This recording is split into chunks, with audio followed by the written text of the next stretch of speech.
आप सभी का स्वागत है वहीं अपने विद्यालय के ऑनलाइन क्लासों में। कक्षा 11 विषय हिंदी साहित्य।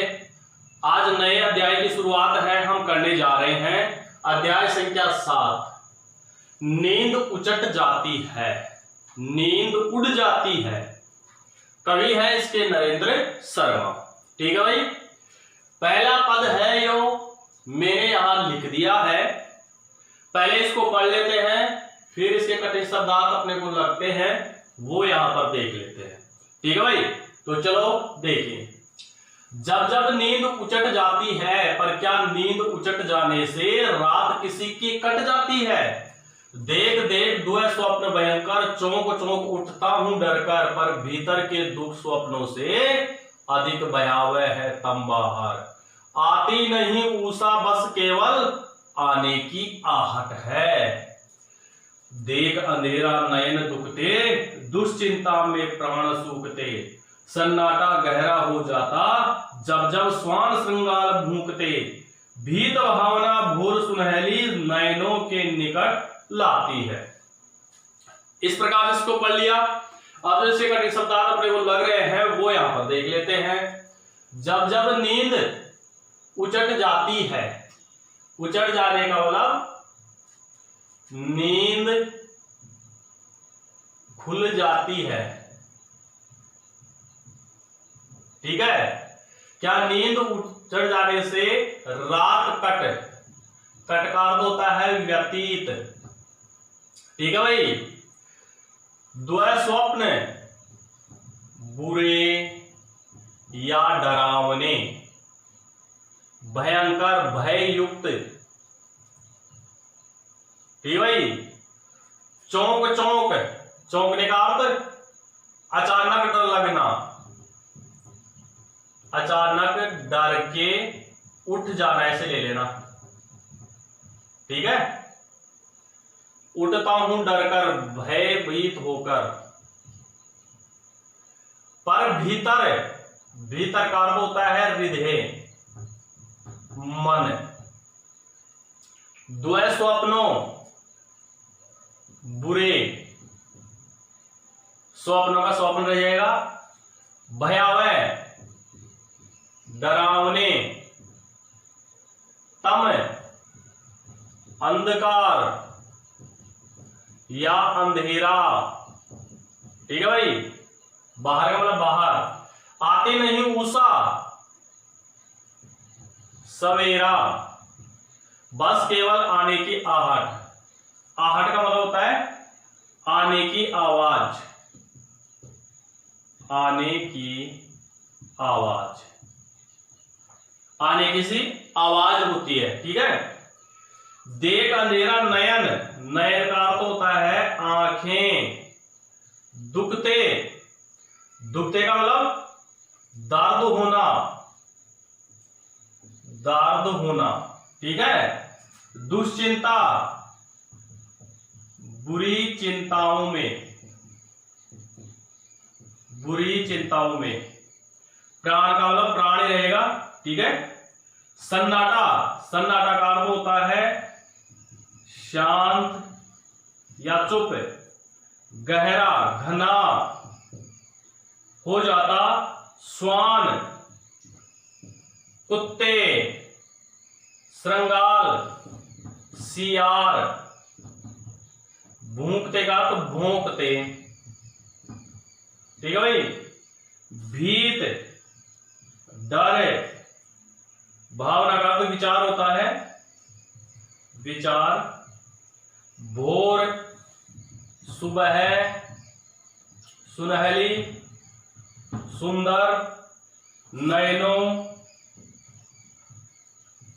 आंखों निकट पास। ठीक है भाई। इस प्रकार से कठिन शब्दार्थ हैं वो हमने देख लिए हैं। एक बात सभी दर्शकों से कहना चाहूंगा, अगर आप चैनल पे नए हैं तो आप अपने इस चैनल को सब्सक्राइब कर लीजिए, बेल आइकन को आप प्रेस कर दीजिए और वीडियो देखते समय लाइक बटन को दबाना न भूलें। और अंत में मुझे कमेंट करके जरूर बताएं कि आपको दोस्तों यह वीडियो कैसा लगा। ठीक है। तो चलिए समय खराब न करते हुए व्याख्या देखते हैं। देखिए जब जब नींद उचट जाती है, हम सब हैं रात के समय में सोते हैं, नींद लेते हैं, लेकिन कवि की मनोदशा यह है कि कवि सो तो रहा है रात को, लेकिन रात में सोने के बाद इनकी नींद है वो अचानक खुल जाती है। जैसे हम सबकी अचानक नींद है वो रात को खुल जाती है। क्यों खुल जाती है? उस नींद खुलने के कारणों का वर्णन कवि नरेंद्र शर्मा ने यहां पर किया है। क्या है देखिए, जब जब नींद उचट जाती है, प्रस्तुत पद में कवि नरेंद्र शर्मा वर्णन करते हुए कहते हैं कि रात के समय में जब मैं सोता रहता हूं तो सोते रहने के दौरान जब मेरी नींद है वह नींद जब अचानक खुल जाती है, अर्थात नींद लेते लेते अचानक मेरी जो नींद है वो नींद क्या हो जाती है? खुल जाती है। पर क्या नींद उचट जाने से इस प्रकार से रात्रि में सोते रहने पर अचानक जब हमारी नींद हमसे उचट जाती है तो रात किसी की कट जाती है। नींद के उचट जाने से, नींद के खुल जाने से क्या हमारी जो रात है वह रात अच्छी तरह से व्यतीत हो जाती है। क्या बीच रात में हमें नींद नहीं आती है तो रात हमारी कैसी हमें दिखती है, कैसा उसका वातावरण है, यह यहाँ कवि की मनोस्थिति को दर्शाती है कि क्या हमारी रात कट जाती है, क्या हमारी नींद उचट जाने से। प्रश्नवाचक चिन्ह है, ठीक है, सभी से प्रश्न कर रहा है, ठीक है। देख देख दुस्वप्न भयंकर, इस घनी रात में जब मैं सोता रहता हूं तो मुझे रात में क्या बुरे बुरे डरावने और भय युक्त जो स्वप्न है वह स्वप्न जब मुझे आते हैं, सोते समय रात्रि के समय में बुरे और डरावने भय युक्त स्वप्न जब मुझे आते हैं तो मैं अचानक उन सपनों से भयभीत होकर डरकर मैं क्या हो जाता हूं? अचानक बिस्तर से उठकर बैठ जाता हूं। जैसे आप लोगों के साथ भी कभी ऐसा हुआ होगा कि अचानक आपको डर लगता है और आप अचानक उठकर क्या हो जाते हैं?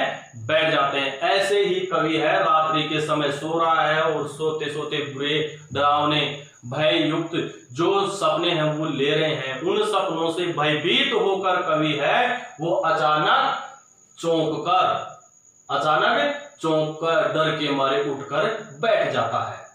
पर भीतर के दुस्वप्नों से अधिक भयावह है तम बाहर। फिर आगे कवि कहता है कि जितने बुरे स्वप्न हमारे भीतर चलते रहते हैं, जितने भय युक्त डरावने स्वप्न हमारे भीतर चलते रहते हैं, उन सपनों से कहीं अधिक भयावह तम बाहर, उससे कहीं भयावह भय युक्त अंधकार अंधेरा है, वो अंधेरा बाहर मौजूद है।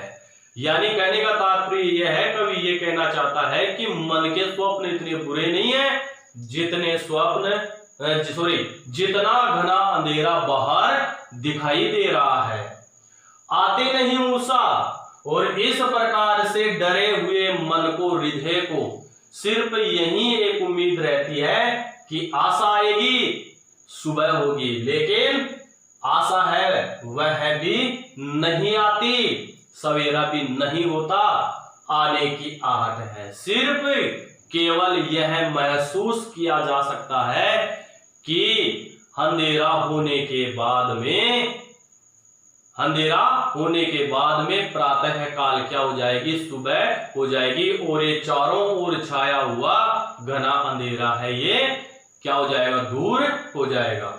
अब यहाँ पर कवि क्या कहना चाहता है? इसके माध्यम से लोगों को आगाह करना चाहता है, लोगों को संदेश देना चाहता है कि सभी भारतीय लोग हैं वह अपने मन की दुश्चिंताओं में, बुरी भावनाओं में, आने वाले भविष्य की चिंताओं को लेकर क्या रहते हैं? दुखी रहते हैं। वह रात के समय में भी सो नहीं पाते हैं और आने वाले भविष्य को देखकर वह डरकर चौंककर रात को भी क्या हो जाते हैं? खड़े हो जाते हैं।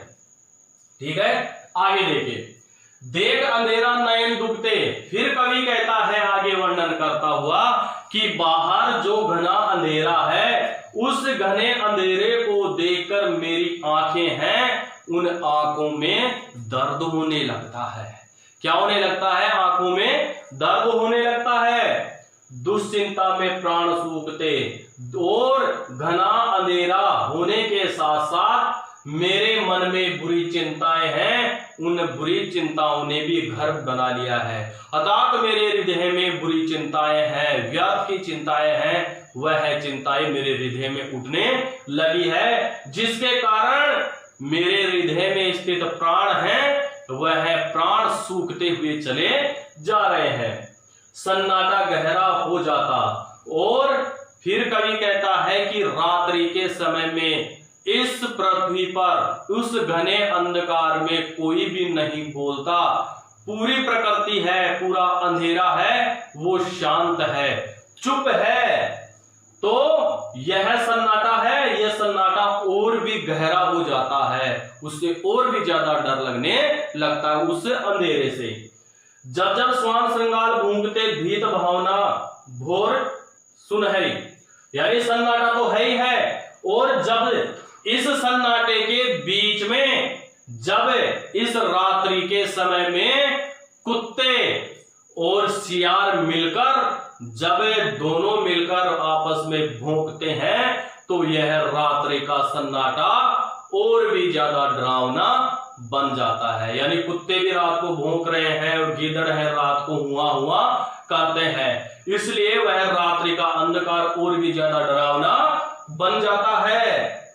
भीत भावना, इस प्रकार से मेरे मन में जो डरे हुए विचार हैं, मेरा हृदय है भोर सुनहरी नयनों के निकट लाती, और इस प्रकार से इसी उम्मीद में कि प्रातः काल की जो सुबह है, उषा सुंदर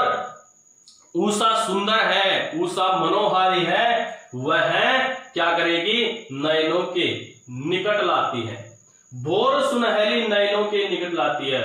और इसी उम्मीद में मैं रात्रि काटता हूं कि प्रातः कालीन सुंदर उषा है, मनोहारी उषा है, वह उषा का दृश्य मेरी आंखों के पास धीरे धीरे क्या होता है? निकट आता है। यानी यही उम्मीद रहती है कि यह घना अंधेरा छाया हुआ है, तो इस घने अंधेरे को उषा ही दूर कर सकती है। कौन कर सकती है? उषा ही दूर कर सकती है। तो वह उषा है, मुझे ऐसे दिखाई दे रही है जैसे धीरे धीरे यह अंधकार है, ये क्या हो रहा है? दूर हो रहा है, और उषा है वह मेरे पास आ रही है। ठीक है, इस प्रकार से इसका भाव आप देख लिया। अब विशेष है, वो विशेष यहां पर देख लेते हैं क्या है। ठीक है, विशेष भाषा खड़ी बोली, ठीक है, तत्सम तद्भव शब्द हो जाएंगे, तत्सम तद्भव शब्द, अनुप्रास अलंकार, ठीक है, पुनरुक्ति प्रकाश अलंकार, पुनरुक्ति प्रकाश, मुहावरे, मुहावरे, ठीक है, खड़ी बोली होगी, तत्सम तथा अनुप्रास है, पुनरुक्ति प्रकाश, जब जब, ठीक है, देख देख, ठीक है,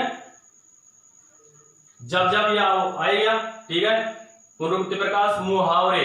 अब यहां पर देखिए, सन्नाटा गहरा होना, यह भी मुहावरा है, शांत वातावरण होना, ठीक है। दुश्चिंता में प्राण सूखना, यह भी क्या है? मुहावरा है। इस प्रकार से इसमें मुहावरों का प्रयोग भी किया गया है, इसलिए विशेष में ये बात ध्यान रखें। ठीक है, तो आज के लिए बस इतना ही। सभी विद्यार्थियों को, सभी भाइयों को आज के लिए धन्यवाद। मिलते हैं फिर नेक्स्ट वीडियो में।